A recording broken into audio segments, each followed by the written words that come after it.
2 days after laying my daughter to rest, my son-in-law looked me in the eye and told me to leave. My name is Mark Reynolds, and I had just buried the only child I ever had, Emily. She wasn't just my daughter.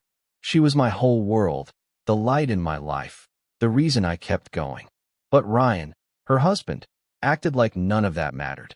What he did not realize was that the house he was pushing me out of, the place he bragged about owning for 7 years, was never truly his in the way he thought. The documents in my drawer told a story he would not want to hear. Ryan Johnson liked to parade around as if he were some expert in real estate, as though property ownership was something only he understood. He figured I was just the old man who unclogged sinks and tightened screws when they got loose. He had no clue I had been carrying a quiet secret for 25 years, one that could flip his world upside down before he knew what hit him. If you are watching this, I would appreciate you subscribing and letting me know where you are tuning in from. But before I reveal what happened, you need to see how we reached this point. Emily had been fighting cancer for 8 long months. It was the vicious kind that steals time before you know it. I sat in that hospital room every single day, watching my daughter grow weaker, while Ryan complained about parking tickets and the cost of gas. "Can't you just come on weekends?" "This is draining my wallet," he told me. That should have been my first clue about the man he really was. After the funeral that Monday, I thought we would lean on each other, that grief might tie us together. Instead, exactly 48 hours later, Ryan caught me in the kitchen. He was scrolling on his phone when he said, "Mark, I've been thinking. This house is too big for just you. Honestly, I need to move on. You understand, right?" I was still dressed in my funeral suit, Emily's memorial program tucked into my pocket. "Where am I supposed to go?" I asked. He shrugged and said, "There's a retirement place on Maple Street. Sunset Manor. Only $1,800 a month." I checked. $1,800? On my Social Security check? "Ryan, I cannot afford that." For the first time, he lifted his eyes from his screen, and I saw something in them I had not noticed before. Coldness. Calculation. "Not my problem anymore," he said flatly. "You have lived here rent-free for 7 years. Most men would call that generous." Rent-free. As though the groceries, the utility bills, and the countless hours I spent repairing his home meant nothing. As though my work on weekends, fixing everything he was too lazy to touch, was worthless. "Emily wanted me here," I whispered. "Emily is gone," he replied in a tone that felt like a slap. "This is my house now." The next morning, I walked into the garage and caught him tossing Emily's photo albums into a dumpster he had rented. "What the hell are you doing?" I shouted.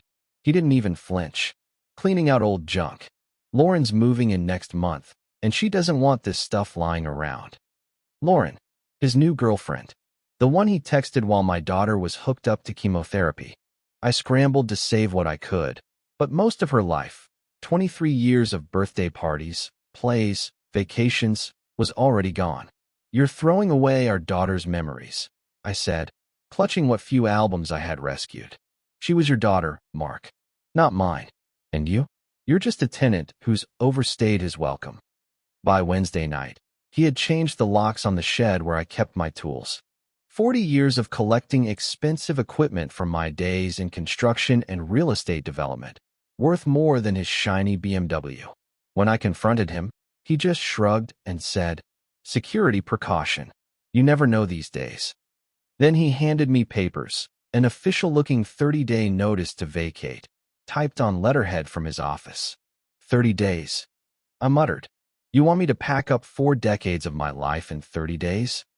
"That is the legal minimum in Colorado," he replied smugly. "I am being fair." Fair. From a man who had never paid for the roof above his head. "Ryan, please," I begged. "Can we talk about this? Work something out?" He laughed, an ugly sound. "Work what out? You're a retired handyman living off Social Security. I am a college-educated insurance adjuster with a real career. What exactly do you bring to the table?" I stared at him. This man who had eaten meals I cooked, slept under my roof, enjoyed every repair I made without thanks. "You'd be surprised," I said softly. But he was already walking away, likely to text Lauren that the old man was finally on his way out. He had no idea what tomorrow was about to bring. Thursday morning, I sat in my bedroom, the room Ryan planned to take from me, and began to make a list of everything I was about to lose. Not just a house. This was the home where Emily had taken her first steps, said her first words, brought home her first report card.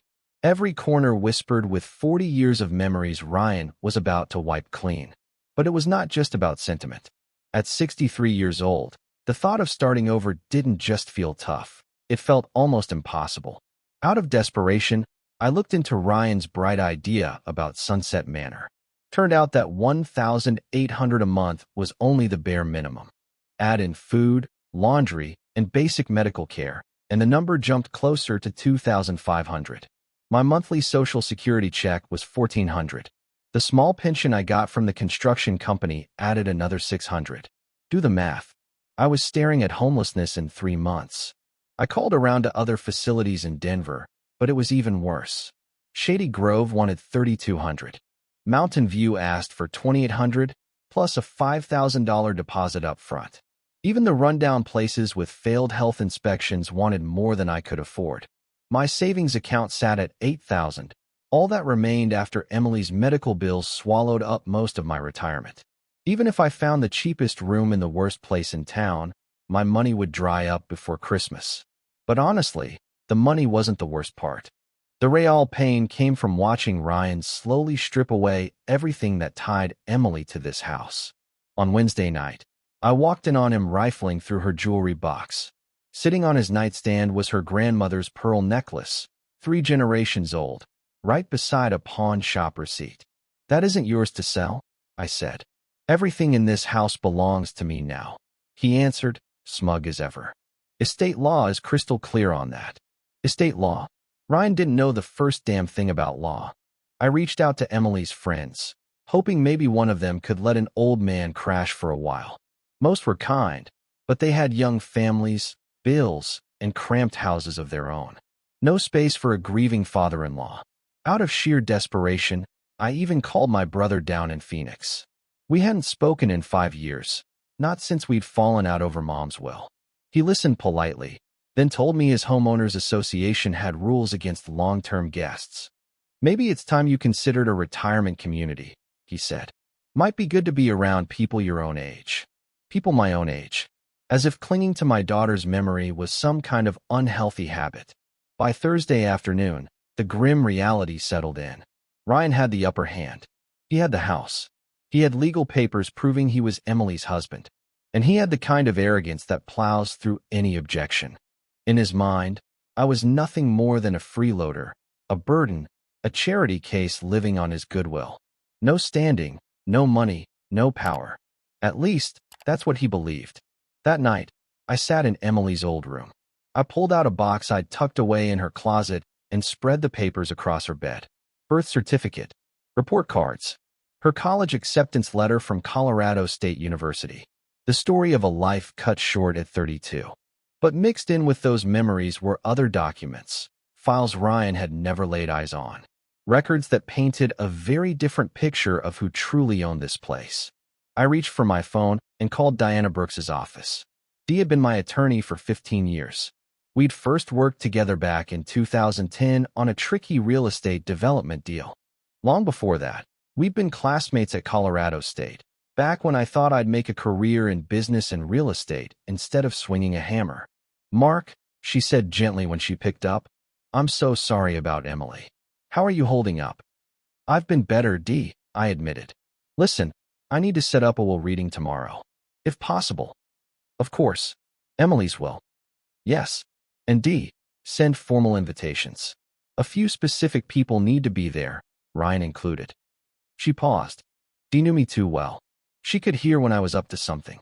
"Mark, what are you planning?" "Let's just say it's time for some old paperwork to see daylight. Can you get everyone together for 2 o'clock tomorrow?" "I can make that happen. Who exactly do you want?"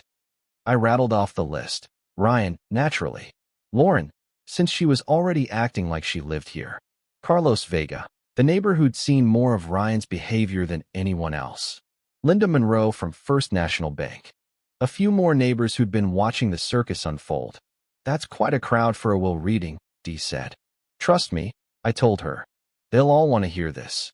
After I hung up, I sat in Emily's room, surrounded by her photos and the smell of her old perfume. Tomorrow, Ryan was going to learn that men he thought were charity cases sometimes kept receipts, both on paper and in memory. Friday morning came with Ryan pounding on my bedroom door at 7 sharp. "Mark, get out here. We need to talk." He was pacing the kitchen when I walked in, jittery like a caged animal. Lauren sat at the counter in her pajamas, shifting uncomfortably. Ryan waved his phone at me. "What the hell is this about a will reading? I just got an official invitation from your lawyer." I poured myself coffee before answering. "Emily had a will," I said evenly. "Seemed right to have it read." His face twisted with disbelief. "I was married to her for 7 years. Don't you think I'd know if she had a will?" "There's a lot you don't know, Ryan." He stepped closer, trying to throw his size around like it meant something. At 6'2", Ryan had spent his whole life looking down at people. But 4 decades in construction taught me a simple rule. You don't back down from bullies, no matter how tall they stand. "Like what?" he sneered. "Like the difference between thinking you own something and actually having the papers to prove it." Lauren shifted in her chair, uneasy. "Maybe I should leave." "No," Ryan snapped.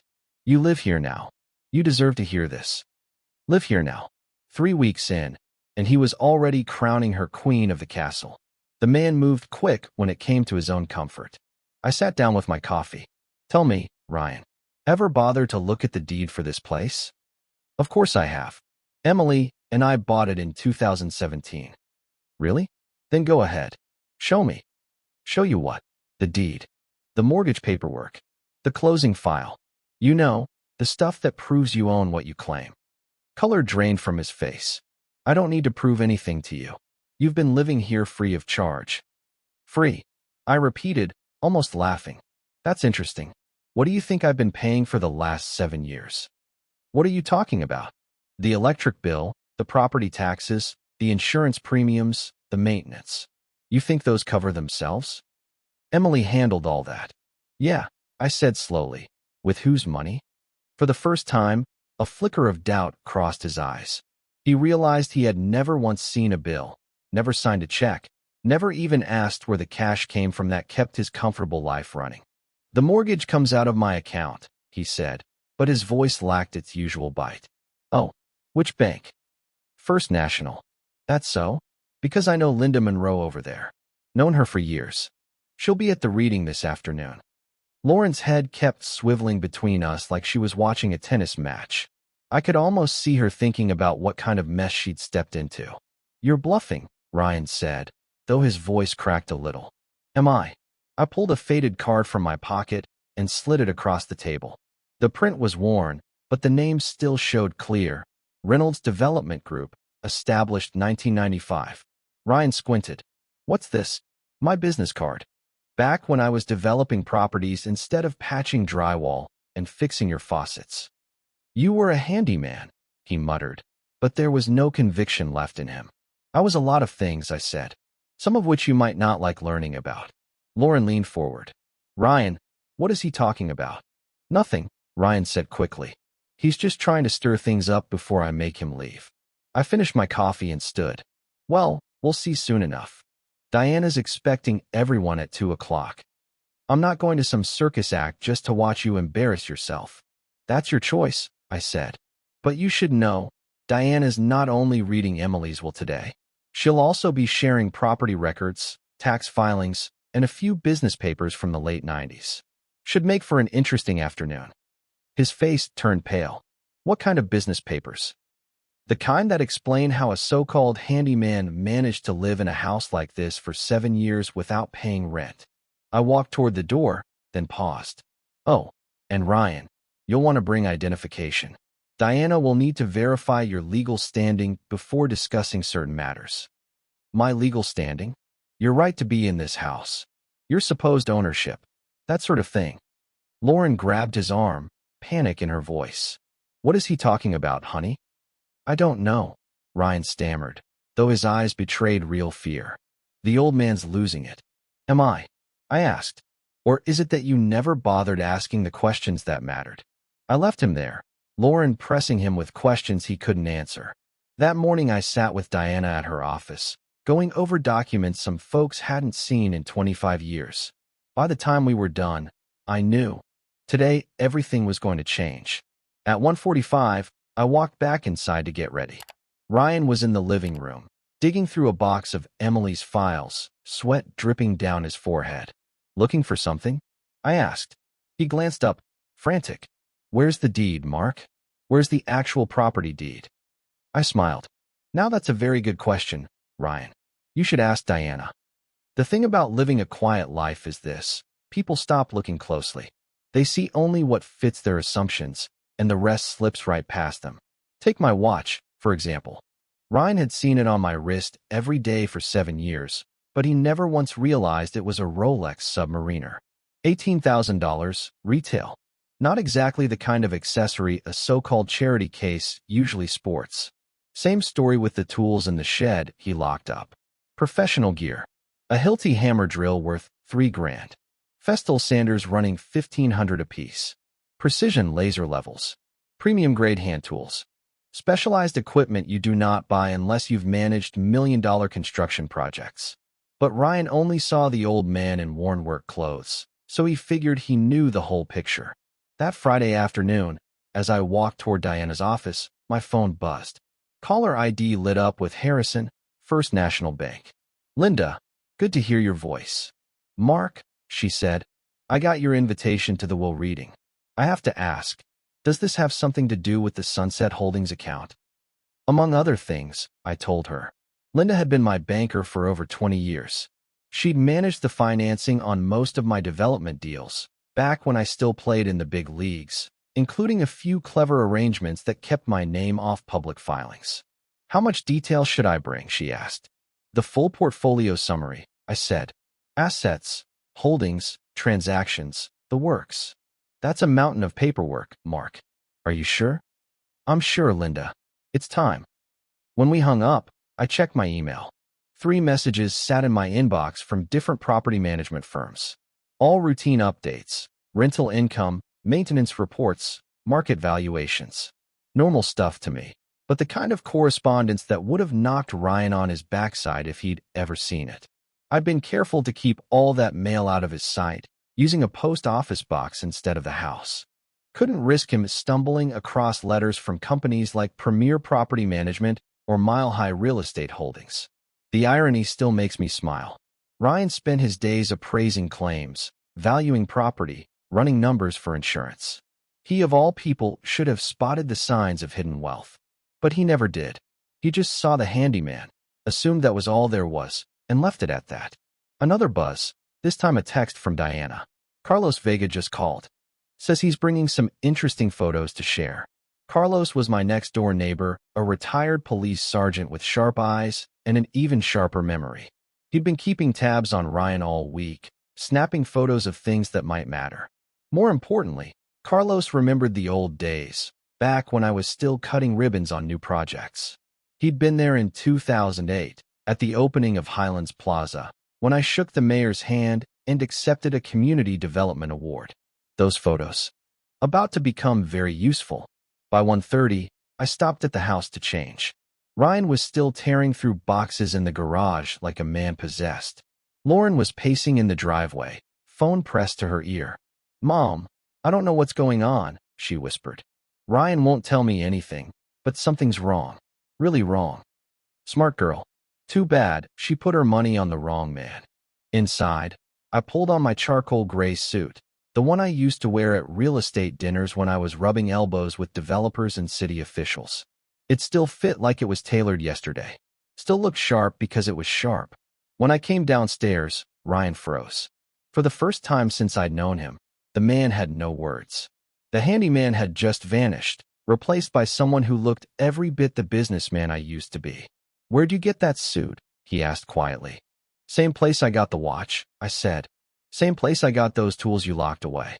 Same place I got a lot of things you never thought to ask about. Lauren stepped inside, still pale, still rattled.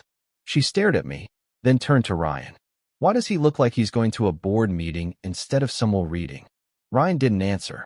He couldn't, because he was finally starting to realize that maybe, just maybe, he'd built his world on a pile of bad assumptions. I glanced at my Rolex. 1:45. Time to go. Diana doesn't like waiting. As we walked to the car, I noticed Ryan's hands trembling. Good. The questions were finally rattling around in his head. But he was about 7 years too late to ask them. Diana Brooks's conference room sat high over downtown Denver, glass windows stretching from floor to ceiling. A long mahogany table dominated the room, big enough to seat a dozen. That day, it was about to hold 8 very uneasy people. I made sure I was the first one there. Diana was already waiting, 3 thick accordion files spread across the mahogany table like a general laying out weapons before battle. "How are you holding up, Mark?" she asked gently. "Feels like Christmas morning," I said, and I wasn't joking. Carlos Vega showed up next, a manila folder under his arm, so full it looked ready to burst. Linda Monroe came right after, sharp as ever in her navy suit, briefcase in hand. Then came the ones I'd been waiting for. Ryan shuffled in with Lauren clinging to him, both of them pale and stiff, like people on their way to a sentencing. Behind them came 3 neighbors, Mrs. Lou from across the street, the Whitfields from next door, and young Ethan Clark from down the block. Folks who had seen enough of this week's fireworks to know something important was coming. And finally, the surprise guest. Stephen Grant, city councilman, walked in. I'd worked with him on multiple developments over the years. He clasped my hand warmly. "Mark Reynolds, good to see you again, though I wish it were under better circumstances." Ryan's jaw practically hit the floor. You two know each other?" "Know each other?" Stephen laughed. "Mark developed half the commercial projects in my district. We've been working side by side for 20 years. Lauren tightened her grip on Ryan's arm. "Ryan, what's happening?" Diana called the room to order. "We are gathered today for the reading of the last will and testament of Emily Carter Johnson, who passed away April 9th, 2024. She opened the first file. Emily's will was simple and heartfelt. Keepsakes to friends, her car donated to charity, and a letter to me that brought a lump to my throat, telling me how much our bond had meant to her. Then Diana slid open the second folder. "However," she said, "before we can finalize these wishes, there are certain questions about property ownership that must be addressed." Ryan leaned forward. "What questions?" "Questions about who truly owns the house you're living in, Mr. Johnson." "I own that house," Ryan blurted, his voice cracking. "Emily and I bought it in 2017. Diana pulled out a thick document. "This is the warranty deed for 1057 Oak Drive, recorded with Jefferson County, January 15th, 1999. She handed it around. Ryan snatched it, eyes darting over the page. "The property was purchased," Diana continued, "by Sunset Holdings Limited Liability Company for $180,000. The purchaser's representative, Thomas James Reynolds." The room went still. You could hear the hum of the air conditioning. That's impossible," Ryan stammered. "Is it?" Diana pulled out another bundle. "Here are 25 years of property tax records. Every payment made by Sunset Holdings Limited Liability Company. Total contributions, over $900,000. Linda quietly unlatched her briefcase. "And I have the bank statements. Each payment originated from Mr. Reynolds' business account." Ryan's skin went ghost white. "But Emily said we bought it." "You moved into the house," I said evenly. "Emily never said you owned it." Lauren shot up to her feet. "I need air." "Sit," Diana ordered, voice sharp. "We're not finished." She opened the third folder, the bulkiest of all. "Mr. Johnson, you have lived in Mr. Reynolds' property for 7 years. In that time, did you ever pay rent?" "No," Ryan muttered. "Did you ever cover property taxes?" Emily handled. "Did you ever pay homeowners insurance?" I thought. "Did you ever see a mortgage statement with your name listed anywhere?" Ryan's mouth opened and closed, but no sound came out. Carlos Vega cleared his throat and slid photos across the table. Images of me at ribbon cuttings, at award dinners, shaking the mayor's hand at the Highlands Plaza dedication. One shot showed me accepting the Colorado Real Estate Developer of the Year award in 2008. "I took most of these," Carlos explained, "back when Mark was one of the most prominent developers in Jefferson County." Councilman Grant nodded. Mark's projects generated more than $40 million in tax revenue for this city. We honored him many times for his contributions. Ryan stared at the photographs like they were written in code. You're just a handyman, he whispered. I'm a retired real estate developer. I corrected him. The handyman work? That was just a way to keep my hands busy, keep my skills sharp. But you're poor, Lauren blurted out. You wear old clothes, you drive that beat-up truck. Linda couldn't hold back a chuckle. Mr. Reynolds' net worth is approximately $15.2 million. His portfolio includes 12 commercial properties and 6 residential rentals throughout the Denver metro area. The neighbors were whispering now, their eyes wide. Mrs. Liu gave a little nod, like she'd suspected it all along. Diana reached into her final folder. This brings us to the matter at hand. Mr. Johnson, you issued Mr. Reynolds a 30-day notice to leave his own property. Is that correct? Ryan's hands trembled. I didn't know. And you also changed the locks on his personal storage shed, cutting him off from tools valued at roughly $50,000. Is that correct? I thought. And you disposed of his late daughter's belongings without consent, including heirlooms of deep sentimental value. Is that correct? Stop. Lauren blurted, her voice breaking. Just stop, Ryan. We're leaving. Diana's eyes narrowed. Actually, no, you cannot leave yet, Mr. Johnson. There's one more item. She slid a crisp legal notice across the table. This is a 30-day notice to vacate, served by the rightful owner of 1057 Oak Drive. Congratulations, Mr. Johnson. You are being evicted. The room exploded. Lauren gasped for air, clutching a paper bag. Ryan sat frozen, staring at the notice like it might catch fire. Neighbors whispered to one another, and I heard Mrs. Liu mutter, I knew there was something off about that boy. Me? I just sat back, calm as a man who'd been waiting 25 years for this moment. Diana banged her gavel. Yes, she actually had one. Order. We are not finished here. She turned her gaze to Ryan. Do you understand what you've just been served? This can't be legal, he stammered. I live there. I have rights. You have squatters' rights, Diana said icily. And in Colorado, that means you must openly occupy a property for 18 years while paying all taxes and expenses. You have done neither. Linda Monroe opened another folder, laying out rows of bank statements like playing cards. Here is the complete financial history. Mr. Reynolds has paid every cent tied to 1057 Oak Drive since 1999. Taxes, insurance, utilities, maintenance, improvements. Every dime. 25 years of records. The total investment stands at approximately $1.4 million, not including the original purchase. Ryan's voice came out thin. But I improved the house. I built a new deck.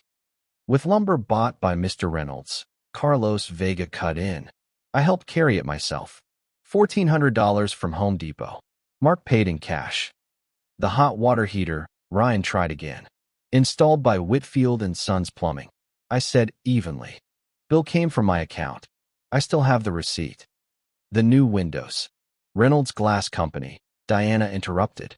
$8,000, paid by Sunset Holdings Limited Liability Company, September 15, 2019. Lauren rocked back and forth in her chair. This isn't happening. This isn't happening. Oh, it's happening, Councilman Grant said grimly. Then he turned to me. Mark, why didn't you ever tell anyone about this arrangement? Because Emily asked me not to, I answered simply. She didn't want Ryan humiliated. She didn't want people to know he couldn't make the payments. She begged me to cover it quietly so his pride wouldn't shatter. Ryan sagged like he'd been punched. Emily knew, he whispered. She knew everything, I said. She came to me in 2017, crying, because you had applied for a mortgage you had no hope of paying. The house was headed for foreclosure. She asked me to buy it so the two of you could live there. I agreed, for her. That's impossible.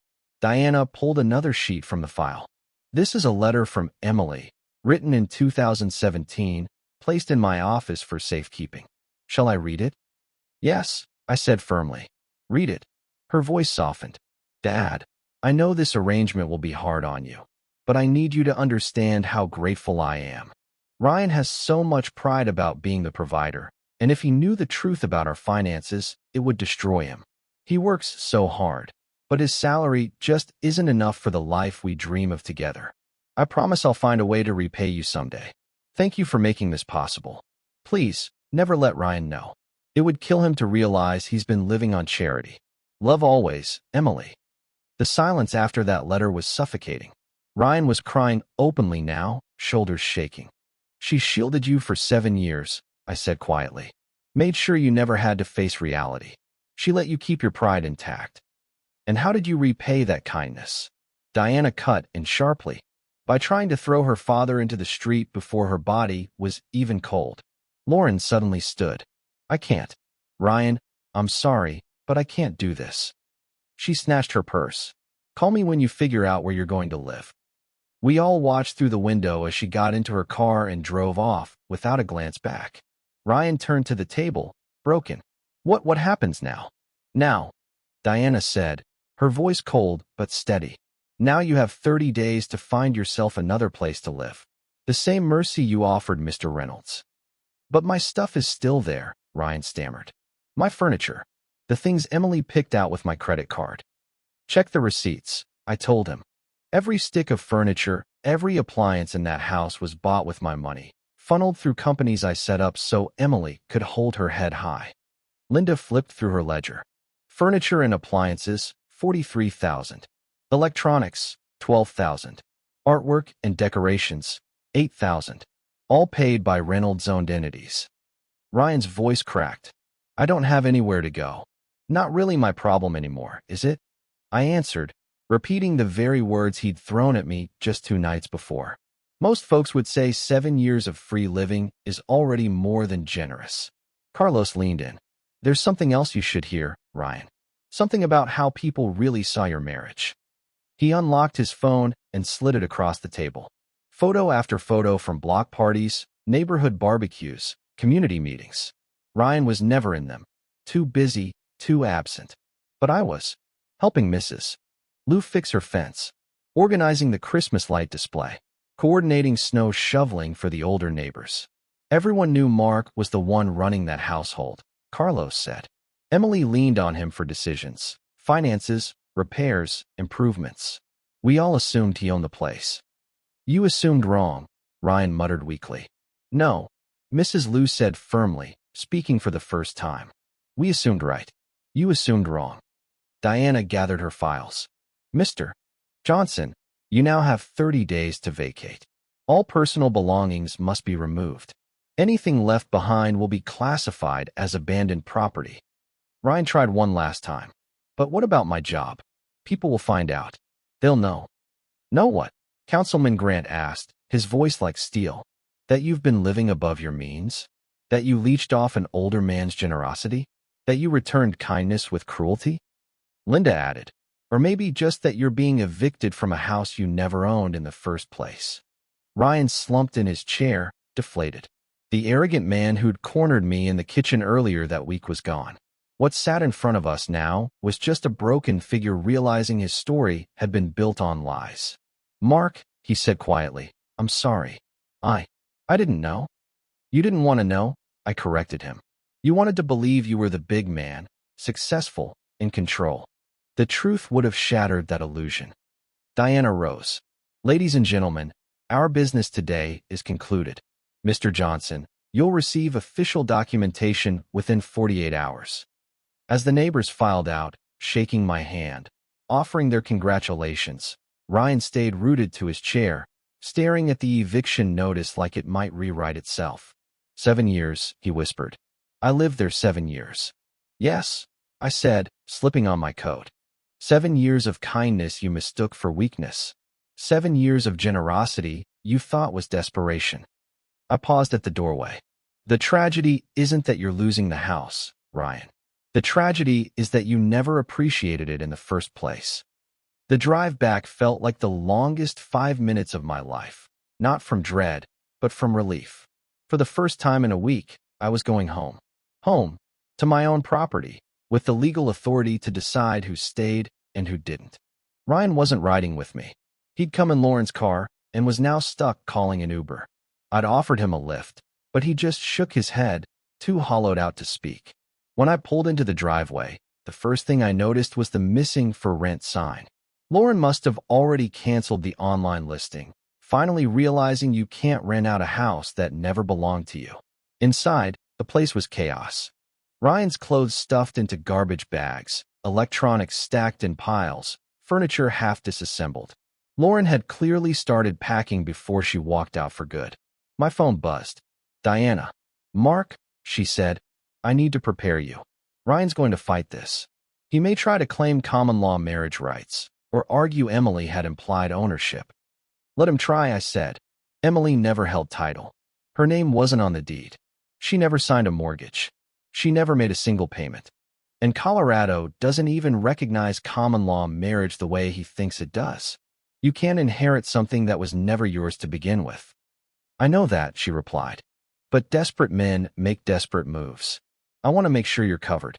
I'll be filing for a temporary restraining order first thing tomorrow, which will bar Ryan from entering the property or removing items without court oversight. I'll also be filing for immediate possession on your behalf, based on his harassment and prior threats." "Threats?" I asked. "That 30-day notice he served you. Legally, that's a threat against your property rights. Changing the locks? Illegal exclusion. Throwing away Emily's things? Destruction of property." I smiled to myself. Diana had always been thorough. "How long will this take?" I asked Diana over the phone. "Emergency hearings set for Monday morning. Judge Alvarez owes me a favor after the Henderson case last year. Ryan will be served tomorrow, and he'll have 72 hours to respond or face immediate eviction." We hung up, and not 2 minutes later, I heard a car crunch into the driveway. Ryan walked in carrying a half-empty bottle of whiskey, looking like he'd aged 10 years in just 2 hours. "Mark," he muttered, collapsing onto the couch. "My couch, bought with my money. We need to talk." "No," I said. "Please. 5 minutes." I studied him, this man who had tried to dismantle everything I cared about in the span of a week. What I felt wasn't anger anymore. It was pity. "Say what you need to say, Ryan." He twisted the cap off the bottle and took a long drink. "I called my mom. Told her what happened. She said she'd been wondering for years how I could afford this place on my salary. Said she noticed you always sounded like you knew real estate inside and out, like a guy who'd been in the business." I stayed quiet. "I called my boss too," Ryan went on. "Told him I might need some time off for a family issue. First thing he asked was if I was having money problems again." "Again?" I raised an eyebrow. Ryan gave a bitter laugh. "I borrowed against my 401k 3 years ago. Gambling debts. Emily never knew. Truth is, there were a lot of things Emily never knew." My phone buzzed. A text from Carlos Vega. "Police cruiser just drove by twice. I think Ryan called them." I held the screen up. "Did you call the cops?" Ryan shook his head. "No, but Lauren might have. She was pretty upset leaving Diana's office." Right on cue, red and blue lights lit up the window. 2 officers stepped out of a cruiser, looking cautious but professional. I met them at the door. "Evening, officers. I'm Mark Reynolds. This is my property." The older one checked his notepad. "We got a call about a domestic disturbance. Something about an illegal eviction?" Ryan appeared behind me. "I called them," he admitted. "I thought maybe this was some kind of scam." The younger cop looked between us. "Who lives here?" "I own the property," I said evenly. "I have the deed, the tax records, and a court order being filed Monday. Mr. Johnson has been a guest here for 7 years." "A guest?" Ryan barked, but I cut him off. "Officers, I have today's legal paperwork right here. Would you like to see it?" I handed them the eviction notice, signed and served by Diana. They read it slowly. "Mr. Johnson," the older officer said finally, "this appears to be a valid eviction. Do you have any documents proving ownership?" Ryan stammered. "I know. I thought my wife owned it." "Your wife?" the younger officer asked gently. "She passed away last week." The two exchanged a look. "I'm sorry for your loss," the senior one said. "But without proof of ownership, and with Mr. Reynolds showing documentation, this is a civil matter. You'll need to handle it in court." Ryan sagged. "What am I supposed to do? Find somewhere else to stay while you talk to a lawyer," the younger one suggested. You got family nearby? My mom's in Grand Junction, Ryan mumbled. Might be your best option. When the officers left, Ryan and I stood in silence among his half-packed bags and scattered belongings. Mark, he said, voice low, I know I don't have the right to ask this, but could I have until Monday, just to figure out where I'm going? I looked at him hard. The arrogance was gone. What I saw now was a broken man, scared and ashamed. You can stay until Monday, I said at last, but you sleep in the guest room. And Ryan, yeah, you don't touch another damn thing in this house. No packing, no moving furniture, no throwing away memories. This is my home, and you'll respect it. He nodded quickly, grateful for even that small mercy. Thank you, Mark. I'm sorry. For everything. I left him in the living room and climbed the stairs to Emily's room. For the first time in days, I let myself grieve in peace, without someone hovering, without anyone rushing me to move on.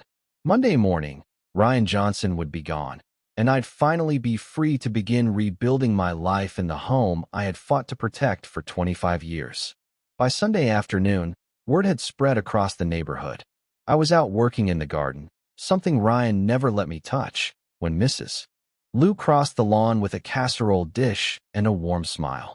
Mark, she said, Victor and I have been talking. We owe you an apology. For what? I asked. For not stepping in sooner. We all knew Ryan wasn't treating you right, but we thought it was family business. If we'd known you owned the house, you'd have done what? I said gently. It wasn't your responsibility to police my family. Maybe not, she admitted. But we could have been better neighbors. Better friends. She pressed the casserole into my hands. This is from all of us on the block. We're having a little gathering tonight. 6 o'clock. Think of it as a welcome back party for the real homeowner. For the first time in a long while, I felt something loosen in my chest. I was home. By 6 o'clock, my backyard was alive in a way it hadn't been in years. Neighbors filled the space, folks I'd known for decades but had never really celebrated with. Ryan always had an excuse to skip block parties, always too busy for cookouts or community events. Now I knew why. He was terrified someone might ask questions he couldn't answer about money he didn't have. Carlos Vega rolled in a big barbecue grill. The Whitfields brought a couple of bottles of wine. Young Ethan Clark showed up with his guitar, strumming while kids tore around the yard. For the first time in years, the place felt like a home instead of a battlefield. During a quiet moment, Ethan leaned over. Mark, I gotta ask, how'd you keep that secret for so long? Practice, I said with a little smile. And a daughter who asked me to. But weren't you mad? All those times Ryan talked down to you. Treated you like you were just the hired help? I thought about that one. Sometimes, sure. But mostly I was sad. Sad that he was so insecure he had to drag others down just to feel tall. Sad that Emily thought protecting his pride mattered more than telling the truth. Mrs. Lou, standing nearby, spoke softly. What's going to happen to him? He'll figure something out, I said. Ryan's not evil. He's just weak. Maybe losing everything will be the best thing that ever happened to him. How can that be good? Because everything he thought he had was built on lies. Now he's got a chance to build something real. Word was spreading. My phone buzzed all weekend with calls and messages. Diana rang me Saturday morning. Mark, 3 reporters have already contacted my office. Someone posted about this online. You'd better be ready for some attention. Linda called that afternoon. The story's making waves in the real estate community. People are calling you the secret millionaire next door. How does that sit with you? Councilman Grant called Sunday. Mark, the city needs experienced developers for affordable housing projects. You interested in coming out of retirement? But the call that surprised me came Sunday evening, just as the neighborhood party was winding down. Mr. Reynolds? Rachel Coleman, Channel 7 News. We'd like to do a feature on your story. Hidden Generosity, Family Dynamics. I'm not interested in TV, I said flatly. What about print? We think your story could help families, financial abuse, adult children taking advantage of aging parents, the importance of estate planning and boundaries. I thought about that, about how many people out there were silently living the same nightmare. I'll consider it, I said at last. Monday morning was cold and gray. I sat by the window with coffee, watching Ryan carry his belongings out to a rented truck. He moved slowly, like a man dragging 7 years of bad choices behind him. At 9 sharp, Diana's process server arrived with the last stack of papers. Ryan signed without protest, beaten but no longer angry. "Mark," he said quietly, "I found something you should have." He handed me a small box. Inside was Emily's promise ring, the one I'd given her on her 16th birthday. She'd worn it on her right hand until the day she died. "She asked me to make sure you got it back," Ryan said. "Told me it meant more than her wedding ring."